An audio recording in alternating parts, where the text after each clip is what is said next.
পবিত্র বাইবেলে উল্লেখিত আছে, the eye that mocks a father and scorns a mother, the ravens of the valley will pick it out and the young eagles will eat it. Proverbs 30। Gautam Buddha বলেছেন, মাতা পিতা ব্রহ্মার চেয়েও শ্রেষ্ঠ এবং তাদের প্রতি সম্মান জানানো সন্তানের আবশ্যিক কর্তব্য। অথচ মাননীয় সভাপতি, কোথায় এর বাস্তবায়ন? কোথায় আমাদের ধর্মীয় মূল্যবোধ এবং নৈতিক শিক্ষা?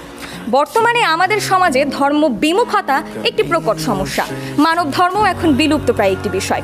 বর্তমানে আমাদের বিশ্বে প্রায় 68% তরুণ ধর্মবিমুখ এবং যাদের মধ্যে প্রায় 29.34%-ই নিজের পিতামাতার সঙ্গে কোনো রকম সম্পর্ক নেই। ধর্মচর্চার অভাবে মানুষের মাঝে দায়বদ্ধতা এবং কৃতজ্ঞতা প্রকাশের অনুশীলনের যে ঘাটতি সৃষ্টি হয়েছে, তারই ফলশ্রুতিতে বৃদ্ধ বয়সে পিতামাতা নিজ সন্তান দ্বারা অবহেলিত হচ্ছেন, যা এই তথ্যচিত্রে প্রমাণিত।